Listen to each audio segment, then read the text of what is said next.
Praise lord. దేవుని పరిశుద్ధమైన నామమునకు మహిమ కలుగునుగాక. ప్రభు పేరట మీ అందరికీ హృదయపూర్వక వందనాలు. ఈ ఉదయకాలము దేవుని వాక్యాన్ని విందాం. మీకా గ్రంథము 6వ అధ్యాయము 8వ వచనము.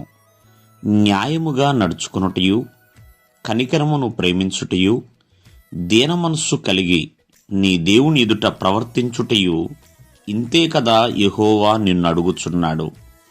ప్రియమైన వాళ్ళరా, మరి మానవ జీవితంలో ఏది ఉత్తమం, అలాగే ఆ దేవాది దేవుడు మనల్ని ఏం అడుగుతున్నాడు అంటే ఇక్కడ కొన్ని విషయాలు కనబడుతున్నాయి. మరి న్యాయముగా నడుచుకొనుట, మనము నడిచినంత కాలము నడిచే విధానము, ప్రవర్తించే విధానము న్యాయమా అన్యాయమా అని ఒకసారి ఆలోచించేయాలి.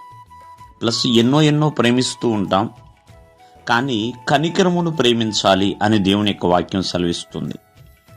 మూడవదిగా దీన మనస్సు కలిగి దేవుని ఎదుట ప్రవర్తించాలి, అంటే తగ్గింపు జీవితాన్ని కలిగి ఉండాలి. ఎల్లప్పుడూ కూడా కనికరాన్ని ప్రేమించటం అంటే క్షమా హృదయాన్ని, అంటే క్షమాపణ కలిగిన హృదయాన్ని కలిగి ఉండాలి. న్యాయమైన నడత కలిగి ఉండాలి. ఇదే కదా దేవుడు మనల్ని అడుగుతున్నాడు. అంతేకాకుండా దేవుని ఎదుట వ్యతిరేకముగా, విరోధముగా, హేయముగా నడుచుకోవటం వలన మరి ప్రభు దగ్గర నుంచి ఆశీర్వాదాలు రావండి. ఇది మనిషికి ఉత్తమము కూడా, శ్రేష్టమైనది, ప్రత్యేకమైనది. మరి న్యాయముని, అలాగే కనికరము, అలాగే దీన మనస్సు, ఈ మూడు కూడా చాలా ప్రాముఖ్యము. ప్రతి ఒక్కరూ వారి వారి జీవితాల్లో న్యాయముగా నడుచుకున్నప్పుడంటే ఒకానొక దినమున ఆయన త్రాసు ఎంతో న్యాయమైనదండి. ఆయన త్రాసులో మనం తేలిపోకుండా ఉంటాం. అంతేకాదు కనికరమును ప్రేమించుట వలన దేవుని యొక్క ప్రేమను కూడా మనం పొందుకోగలుగుతాం. ఎప్పుడైతే మనం దీన మనస్సు కలిగి, విధేయత కలిగి, లోబడి జీవిస్తున్నప్పుడు హెచ్చింపబడతాం. దేవుని ద్వారా ఘనతని పొందుకుంటాం. ఇంతే కదా దేవుడు అడుగుతున్నాడు, మరేమీ కూడా ఆయన అడగటం లేదు.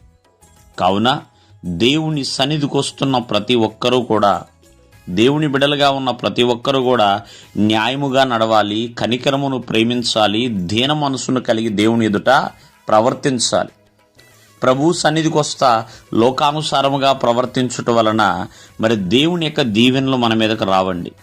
కావున ఈ ఉదయకాలమందు ఒక్కసారి ఎవరి నడతలు ఎలా ఉన్నాయి, ఏమి ప్రేమిస్తున్నాము, మరి ఏ రీతిగా ప్రవర్తిస్తున్నాము అని ఒకసారి పరీక్షించుకుందాం.